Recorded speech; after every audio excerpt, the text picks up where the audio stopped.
Hello all. Beyond words या चॅनलमध्ये तुमचं स्वागत आहे. मी आधी पॉवर ऑफ नाऊ या इंग्रजी पुस्तकाचे काही एपिसोड्स हिंदीमधून केलेले आहेत आणि आता मराठीमधून सुरुवात करण्यासाठी मी स्वामी चिन्मयानंद यांचं हे रीड डेली लाईफ फुल्ली हे पुस्तक निवडलेलं आहे.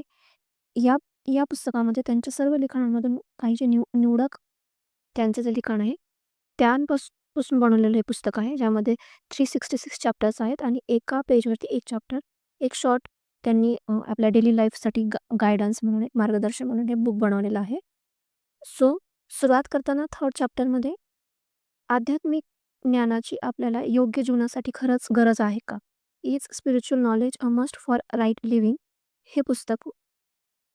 सो या चॅप्टरमध्ये ते सांगताना म्हणतात की एक दिवस एका व्यक्तीने मला एक रेडिओ गिफ्ट केला आणि म्हणाला, स्वामीजी हा रेडिओ आजपासून तुमचा. आणि मी जेव्हा म्हणालो की मला रेडिओबद्दल काहीच माहिती नाहीये, तेव्हा त्याने मला तो चालू कसा करायचा ते शिकवलं. दररोज सकाळी मी त्याला चालू करायचो, तेव्हा अगदीच कसली तरी गाणी ऐकू यायची. मग मी त्याला बंद करून टाकायचो. त्या रेडिओमध्ये फक्त कोलंबो स्टेशनचीच गाणी असायची. मग मी पुढे सत्संगमध्ये सर्वांसमोर म्हणालो, तो रेडिओ काहीच कामाचा नाहीये. त्यात फक्त कोलंबो स्टेशनचीच गाणी लागतात. त्याच्यात दिल्ली स्टेशनची गाणीच नाहीयेत. मग त्याच सत्संगमध्ये एक फिलिप्स कंपनीमध्ये कामाला असलेला एक जनरल मॅनेजर होता. त्याने हे ऐकलं आणि तेव्हा तो मला म्हणाला, स्वामीजी मी फिलिप्समध्येच कामाला आहे. तुम्ही फिलिप्स रेडिओची तक्रार करत होते ना? तेव्हा मी म्हणालो, हा रेडिओ मी जेव्हा चालू करतो त्यात कोलंबो स्टेशन सोडून दुसरं काहीच लागत नाहीये. तो जनरल मॅनेजर हसला आणि मग मला म्हणाला, स्वामीजी तिथे 4 बटन आहेत. पहिलं बटन फिरवलं तर वेगवेगळे स्टेशन मिळतात. दुसऱ्या बटनावर आवाज कंट्रोल होतो. तिसऱ्या बटनावरती आवाजातले वेगवेगळे अडथळे दूर होतात. मग मी तो चालवायला लागलो, तर तेव्हा तो खूप छान छान चालला. तसंच तुम्ही सगळेही खूप सुंदर मशीन आहात. आपणच त्यामध्ये अडथळे निर्माण करत असतो, स्वतःसाठी आणि इतरांसाठी सुद्धा.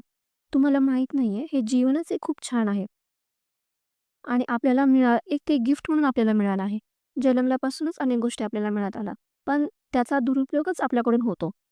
आपण स्वतःसाठी तर करतोच, पण इतरांसाठी सुद्धा बऱ्याचदा स्ट्रेस, टेन्शन्स आणि निर्माण करत असतो.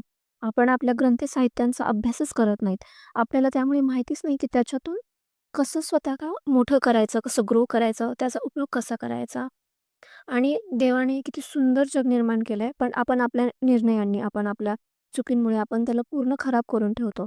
आणि त्यामुळेच शेवटी हे सांगण्याचा हे छोटी स्टोरी सांगण्याचं त्यांचं त्यामागचा हेतू हा आहे की आपल्या जीवनाला योग्य मार्ग देण्यासाठी आपल्याकडे भरपूर आध्यात्मिक ज्ञान आपल्याकडे उपलब्ध आहे, अनेक ग्रंथ साहित्य आहे.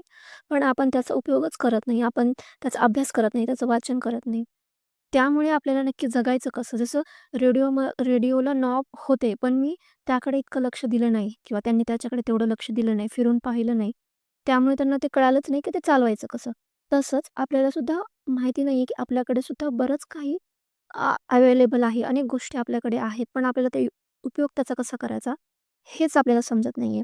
सो सांगण्याचा अर्थ हाच होता, की आपल्याला आध्यात्मिक ज्ञानाची खरंच गरज असते, कारण की ते आपल्याला मार्ग दाखवत असतात.